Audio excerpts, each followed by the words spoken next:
નમસ્તે મિત્રો.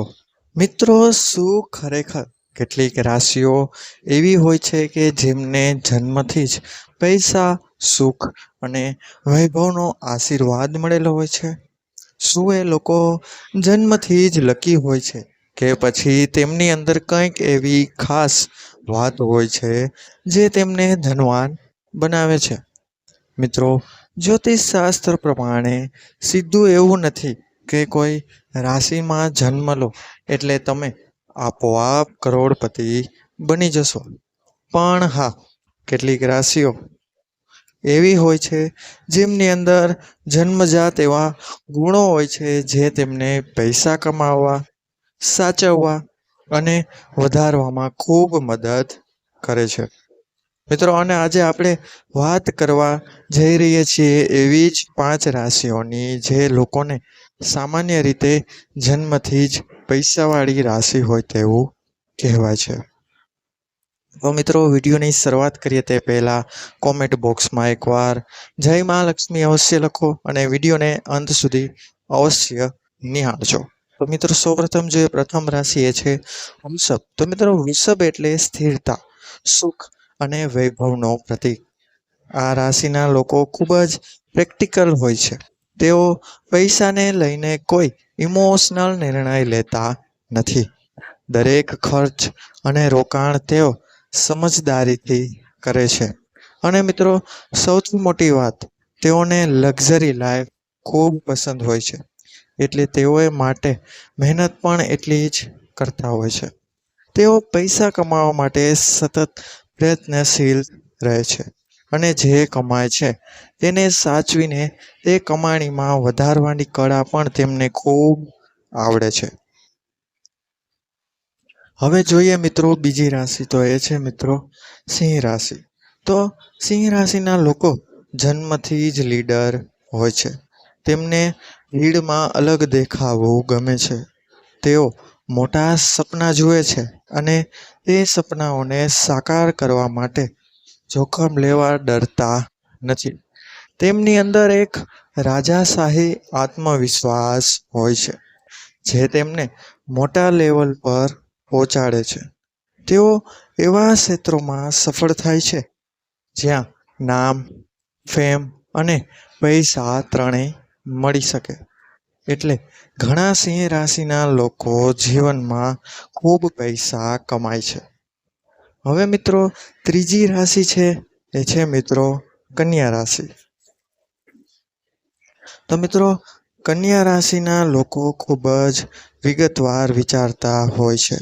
તેઓ એક એક પૈસાની કિંમત સમજે છે. તેમની પાસે પ્લાનિંગ કરવાની અદ્ભુત શક્તિ રહેલી હોય છે. તેઓ ક્યારેય પણ ઉતાવળમાં કોઈ ફાઇનાન્સિયલ નિર્ણય લેતા નથી. તેઓ બચત અને રોકાણ બંનેમાં માસ્ટર હોય છે. એટલે ધીમે ધીમે પણ મજબૂત રીતે તેઓ ધન એકત્રિત કરે છે. હવે મિત્રો, વાત કરીએ ચોથી રાશિ, તો એ છે મિત્રો વૃશ્ચિક રાશિ. તો વૃશ્ચિક રાશિના લોકો ખૂબ જ ઇન્યુટિવ અને સ્ટ્રેટેજિક હોય છે. તેમને ખબર હોય છે કે ક્યારે શું કરવું. ખાસ કરીને પૈસા અને બિઝનેસમાં તેઓ ઘણીવાર બીજા કરતાં એક સ્ટેપ હંમેશા આગળ હોય છે. તેઓ ગુપ્ત રીતે કામ કરે છે અને અચાનક મોટી સફળતા મેળવી લે છે. ઘણા વૃશ્ચિક લોકો પોતાની સંપત્તિ વિશે બતાવતા નથી કે નથી કોઈ દેખાવ કરતા, પણ અંદરથી ખૂબ સ્ટ્રોંગ ફાઇનાન્સિયલ બેઝ બનાવીને રાખતા હોય છે. અને મિત્રો, હવે છેલ્લી અને 5મી રાશિ વિશે વાત કરીએ તો એ છે મિત્રો મકર રાશિ. તો મકર રાશિના લોકો મહેનત, શિસ્ત અને ધીરજનું જીવંત ઉદાહરણ છે. તેઓ લાંબા ગાળાની વિચારધારા ધરાવે છે. તેમને તરત પૈસા કમાવા કરતાં સ્થિર અને સુરક્ષિત રીતે ધન એકત્રિત કરવું વધારે પસંદ છે. તેઓ સતત મહેનત કરે છે, પોતાની લાઈફમાં ડિસિપ્લિન રાખે છે અને ધીમે ધીમે ખૂબ મોટું સામ્રાજ્ય ઊભું કરે છે. હવે મિત્રો, સૌથી મહત્વની વાત એ છે કે શું આનો અર્થ એ છે કે જો તમારી રાશિ આ 5માં નથી તો તમે ક્યારેય ધનવાન બની શકતા નથી? બિલકુલ નહીં. આ તો માત્ર એક દિશા છે, એક ઈશારો છે કે કઈ રાશિઓમાં આવા ગુણો વધારે જોવા મળે છે. પરંતુ મિત્રો, સત્ય એ છે કે પૈસા કમાવા માટે સૌથી મોટું હથિયાર છે એ છે તમારી વિચારધારા, તમારો માઇન્ડસેટ, તમારી મહેનત અને તમારા નિર્ણયો. જો મિત્રો તમે વૃષભ રાશિ જેવી સ્થિરતા, સિંહ રાશિ જેવો આત્મવિશ્વાસ, કન્યા રાશિ જેવી સમજદારી, વૃશ્ચિક રાશિ જેવી સ્ટ્રેટેજી અને મકર રાશિ જેવી મહેનત અપનાવો તો તમે કોઈ પણ રાશિના હોવા છતાં પણ ધનવાન બની શકો છો.